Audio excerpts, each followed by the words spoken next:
On the first day of school, city school CEO was inside of schools with city schools police who were armed, and by law, city schools police are not supposed to be armed when in a school during the school day in the school that they're assigned to. And it does create the appearance that the city school CEO has armed security, but the students do not while inside of a school. What is your feeling on that? I mean, my feeling is that our number one priority is public safety and making sure that people are safe, no matter where they are. And that includes inside of our schools. I think that we have to make sure that if kids don't feel safe, they're not going to learn. So they have to feel safe in their environments, and I think it's important that local jurisdictions understand that public safety has to be a number one priority, so they have to be able to work through what is it that's going to make sure that our kids are safe inside of their classrooms and also safe in the communities that they call home. Do you think city schools police should be armed inside of a school like they are when the CEO's there? Well, I think MSDE, along with our local jurisdictions, have got to be the ones to make the decision about what is going to keep our kids safe and what is going to make sure that students are safe inside of their classrooms and in their neighborhoods. But I think that people have to understand that public safety has got to be the top priority, because if kids are not safe, then kids are not learning. When you go into a school, do you have armed security with you? Well, everywhere we go inside the state, we have to, we have what is constitutionally authorized. But that has, when I'm thinking about the public safety for all of our students and the public safety for all of our individuals, people feeling safe in their neighborhoods and their communities is our top priority. And I think we have to make sure that we're exercising all options to be able to ensure that that's the case. All right, sorry, buddy, I'm chiming in here. Can we talk to you about the big news today? That's You're great. Announcing your reelection. Why'd you do it softly in a video? And you know that it will not quell speculation that you have your eyes on the biggest office. Can you speak to those issues? I am incredibly excited to go back in front of the people of Maryland because I think we've got an important story to tell. I think we've got a story to tell that shows that in just 2.5 years that we have jump-started Maryland's economy, that we have added over 100,000 new jobs, which is more in 2.5 years than my predecessor added in 8 years, that we've started over 30,000 new businesses in the state of Maryland since we've been the governor, that we have helped to break the back of violent crime, that scourge of violent crime that we were seeing before we came on board, that we made historic investments in public education. We're going to continue making historic investments in public education, and we've actually brought fiscal discipline. We've stopped the out-of-control spending that was taking place in the state of Maryland, where now we've gone 3 straight years of actually decreasing the size of the general fund. So I think the people of the state of Maryland know and see that our priority is here, our priority is them, that we are focusing on fighting for the people of the state of Maryland, and I'm excited to ask them for another term. Governor, you said public safety is your number one priority. Yeah. Last week you announced that you're sending the state police to Baltimore. Your office said that's a very important move. I guess my question, if it's so important, why did you wait until now to do it? Why didn't you do it 2 years ago, last year? Well, we've been doing it throughout the process of the past 2.5 years. That's one of the benefits of actually having a relationship with our local jurisdictions, having a relationship with the mayor, having a relationship with local law enforcement, having a relationship with your state's attorney, being one of the only states in the country that actually helps to fund the U.S. attorney out of balance sheet. We have made the largest investments in local law enforcement in the history of the state of Maryland. And so I think that people see that we are taking an all-of-the-above approach when it comes to addressing public safety. And what that also means is being able to make decisions and being able to move quickly to make adjustments. The only way you can do that and do it effectively is if you're actually connected to the community, if you're spending time in the community, if you're actually working with local leaders and local jurisdictions and local community members, because that's how we're able to adapt and to know what resources are needed at what point. Governor Moore, you say you wanted to bring fiscal discipline back to Annapolis and to the State House. When you talk to people around the state of Maryland, the biggest thing that they talk about is they say that you and Democrats in the State House have raised their taxes, and they point to the more than $1 billion tax and fee increases that went into effect this last year. So how do you really look at them and say that you are bringing fiscal discipline outside of the general fund when they also know that tax and fee increases have gone up under your leadership? Well, I think the biggest thing that we continue to hear from people is a measure of appreciation that we have given the middle class a tax cut, that we have actually given veterans a tax cut.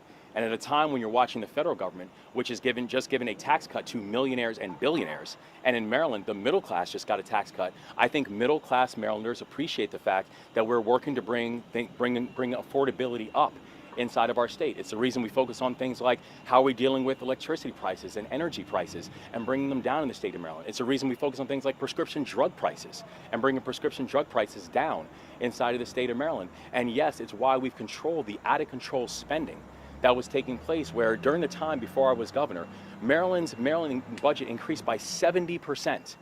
And now if you just look at the last budget, this was the largest cut to the Maryland state budget that we have seen in 16 years. And we were able to make those smart strategic cuts while also giving the middle class a tax cut. And yes, asking those who have done very well to invest a little bit more, so we could actually have the best public schools and have safe streets. And so I think people really appreciate the measure of fiscal discipline and the analytics and the data-driven analytics that we brought to this work, to know that we can both be fiscally disciplined and also make sure that the middle class is getting a tax cut and have a growing economy that can lead us through this effort.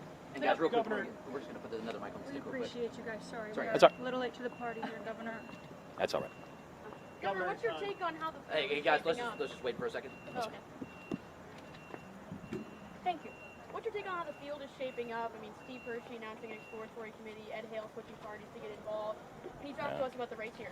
Yeah, I've seen there's a lot of Republicans that are looking to get in the race, and that's fine with me. Whether it's Republican Ed Hale or Republican Steve Hershey or Republican Larry Hogan or Republican Andy Harris or Republican John Myrick, or there's a lot of people who are making similar type of noise. I mean, the thing that I would say is that whoever it is, they should come ready, because we have a very real record to run on, and a record that we're very proud of. Knowing that there is still more work to do, but knowing that the work of progress in this state is very real. And also, we plan on having a very strong effort to be able to make our case to the people of this state. And the thing that we know is this, is that when we're watching the chaos from Washington, that the people of this state want to know that they have a fighter as governor.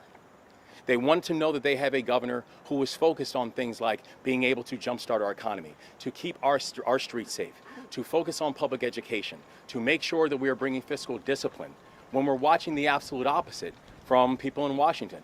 And so I think for anyone who's thinking about running in, I think that they'd better be prepared to defend their record, but also they'd better be prepared to also explain why they have been so dead silent when we're watching the ravages of Donald Trump coming to the state, and they have said absolutely nothing about what Donald Trump is doing to the people of this state. Got time for a couple more? Speaking about the federal workforce, about the federal change that happened at the federal workforce, it's no secret, Maryland has the second highest concentration of federal workers in the country. The federal job cuts coming from the Trump administration has hit Maryland particularly hard. Do you have any plans to address that, all of those workers that are without jobs now in your second term? Yeah, I mean, it's heartbreaking what Donald Trump and J.D. Vance and this administration have continued to do to federal workers. I mean, these are public servants. And right now we have had over 12,000 Marylanders, federal workers, fired by Donald Trump and J.D. Vance. People who are doing things like making sure that our food is safe, and making sure that our critical infrastructure is protected, and making sure that our research institutions can still be the global envy. And these are the people who they went after first. But it's just a continuation of this assault that we continue to see from Donald Trump that's coming to the state of Maryland. But I want people in the state of Maryland to know that, that we are standing on that wall, and I'm a soldier. And we're going to make sure that we're defending our people. And that is why we've done things like our Feds to Eds platform, which still actively right now to this day is moving federal workers into the classroom, helping to address the teacher shortage. It is why we're making sure we're working with the private sector to know that the talent that we're having of our federal workers is actually going to be utilized by our private sector partners. It's why we're working with our Attorney General to make sure in the places that we can, that we are filing suit against some of these actions, many of which are illegal, that the President of the United States is doing when it comes to and when it pertains to our federal workers. So we are going to defend our state. And the thing that people know about me is that I am not going to fight the people of Maryland. I'm going to fight for the people of Maryland. Anything from folks we haven't heard from yet, guys? Did you ask your wife and your kids about this before you did it? What was their? Did you ask them for their permission or their take on it? I do nothing without the permission of my wife and my kids. And I'm thankful for how amazing they have continued to be. You know, when I ran for office, just a few years back, I'd never run for office before in my life. I don't come from a political background. I don't come from a political family. I don't come from this type of history. But the thing that I know is that I'm a public servant and I'm a soldier. And in really important times, I'm just thankful that I have a family who understand that and who are my battle buddies right next to me. All right, guys, we got time for one more, guys. What do you say to the Marylanders who may be worried that if they do re-elect you, that your eyes are on the White House and they're only electing a governor for 2 years? You know, I'd say that that I have never once said that I'm interested in this. And so when people say, "Are you ruling it out?" My point is, I've never ruled it in. I've been focused on this job, and I appreciate the fact that people in Maryland and the people around the country are paying attention to the progress we've made here. I'm thankful for the fact that people are looking at us and saying that Maryland is just moving uniquely, that we have some of the fastest drops in violent crime anywhere in the United States of America. We have some of the fastest new job starts and job rate growth that we have anywhere in the United States of America. I'm thankful for the fact that people are looking that Maryland is now the first state in the country that has a service year option for our high school graduates and have a place-based investment strategy to end child poverty. These are really innovative ideas, and Maryland is leading.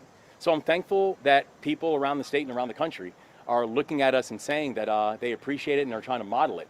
But I am very clear and I'm laser focused on making sure that the people of our state are going to be okay, and I'm excited to be their governor for this next term. All right, guys. Thank you so much. All right, thank guys. Sam, you haven't got one. Can I ask one more? Of course, Sam. You just listed off a long list of accomplishments. You know, you ran a couple of years ago a long list of very bold, ambitious list of campaign promises you've accomplished, made some progress on some of them, and some of them have come up short. The full scope of the service year program isn't how you originally talked about it, with access for everybody on coming out of high school. Some of your legislative priorities have come up short this year. I'm curious where the biggest areas are that you think you've come up short and where you need another term to accomplish, what you laid out 3 years ago. I think my focus is going to be and will continue to be making sure we have economic growth and economic diversification. When we came on board, Maryland's economy had stalled. We saw how Maryland was spending. I mean, under the previous administration, Maryland's spending increased by 70%, but the GDP was flat. So we were spending, but we weren't growing. And so we had to focus on actually diversifying our economy, getting people back into the workforce, having new business starts here, reducing the regulatory red tape, making sure that people can move faster. And that's why we've done things like our new housing EO, executive order that we just signed, that made sure that we're doing things like cutting the red tape and actually taking a look at all available state land and saying, can we build more housing on this state land because we need more housing? That we said we are going to make sure we're investing in new industries of the future, like life sciences and like technology and IT, and also aerospace and defense, because we know those are areas that Maryland has a unique chance to win at. And so we are going to focus on economic growth, because economic growth and economic diversification, and diversification off of Washington, is going to be the answer for every single one of the other challenges that we're looking to solve, and frankly was one of the biggest challenges that we inherited when we walked into, that we said we have got to fix this, and I'm really proud of the progress that we've done to start to solve for it. But my answer to the people of our state is this: we're nowhere near done. All right, guys. Thank you so much. Thanks, guys. Thank you.